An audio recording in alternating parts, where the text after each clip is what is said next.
I'm with New York Times bestselling author Robert Greene, and he has his new book here, The 50th Law, with none other than 50 Cent. He's here to talk to me today. Robert, how you doing? Hi, Shira. How are you doing? So let's talk about this new book. How did you get involved with 50 Cent? Well, my first book, The 48 Laws of Power, was really huge in the hip-hop community. People like Jay-Z, Kanye West was quoting it in his songs, and 50 was a huge fan, and he contacted me a couple years ago. He wanted to meet me, and so we met in the back room of this steakhouse in New York with all his bodyguards and everything. And I was by myself, and we ended up, we had this like really weird rapport, because you couldn't imagine visually two more different looking people in the world, but we like really hit it off. You know, it wasn't like a romance or anything, but we had a really interesting connection, and we thought maybe it'd be nice to do a book together because we felt comfortable with each other. And so I just went away and decided if I'm going to do a book on 50, I'm going to figure out how did this person who came from essentially the worst part of America, you know, no father, mother murdered when he was 8, where there's no rational reason why someone like that in 6 years should become so powerful. I wanted to do a book with him. Why? Why did he become this person that he is? Why is he so successful and powerful?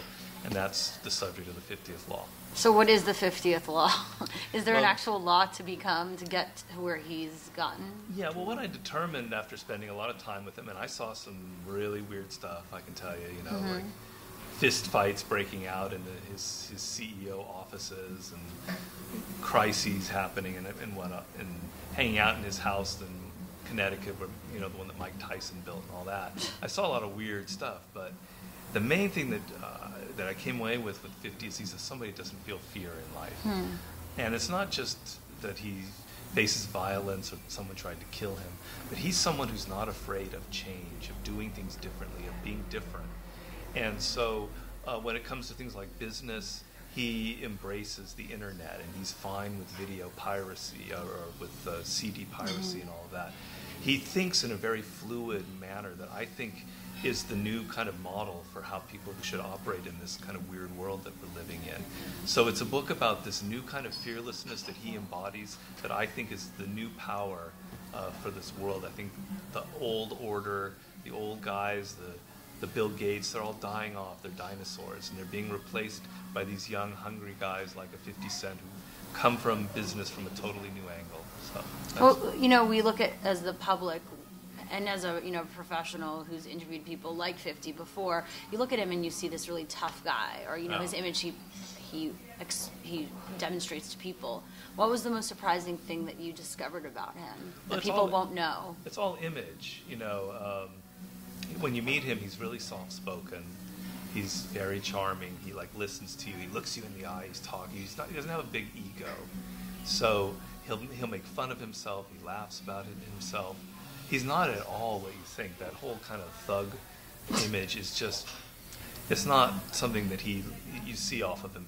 I caught glimpses of when he could get angry, and I could see glimpses of the hood in him where I could understand this guy's got some potential for doing some nasty things.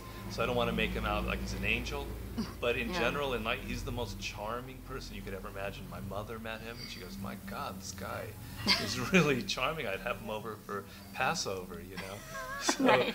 That's the surprising thing about it. So you never felt your life was threatened at all, or was in danger? No, and I went through some...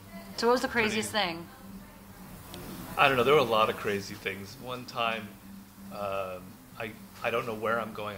They all drive these SUVs with the tinted windows and everything, these giant SUVs, and we're in Vegas for the Video Music Awards. And he just says, "Get in the car, Robert. We're going somewhere." And they have 3 of these SUVs, and we're driving out in the desert for hours. And everybody in the car is smoking a lot of pot, and I'm getting this contact high. I have no idea where I'm going. I'm kind of freaking out. Where the fuck is this going to end up? And we go out in the middle of the desert, and it's Floyd Mayweather Jr.'s mother's house. He bought a house for her near Vegas, and it's her birthday, and it's a birthday party out there in the middle of nowhere. And I'm just surrounded. I'm the only white guy in this really, kind of wild party going on there. And it was just really, really exciting because I got I got kind of drunk. It's a good detail in the story. Huh? No, it's a good detail in the story now. Yeah, and I just felt like, at first I was kind of afraid, like, what's this going to be like? And then I just felt so comfortable and happy with these people. And it was just weird because at one point, 50 was just sitting in the corner watching sports. He's not like a party person. He doesn't feel comfortable in this atmosphere. He's a very quiet person. And so that was sort of a weird moment where I thought, well, maybe I'm being kidnapped.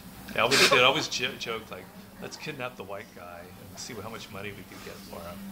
Kind of thing. But, well, you're still alive and well, and it's good to see you here today Yeah. with this new book. Where can people find out more about the book? Is there any like cool online destination? Or well, God, you caught me off guard there. Well, there's my website, thepowerseductionandwar.com, which I have a lot of information on the book. And then there is some stuff going on, but I can't remember the websites. I'm really sorry. I mean, we're just Twitter or Google 50th Law, and you'll see it's all over the place, you know? okay, Just discover it for yourself, you know? all right. Thank you so much, Robert. You're very welcome.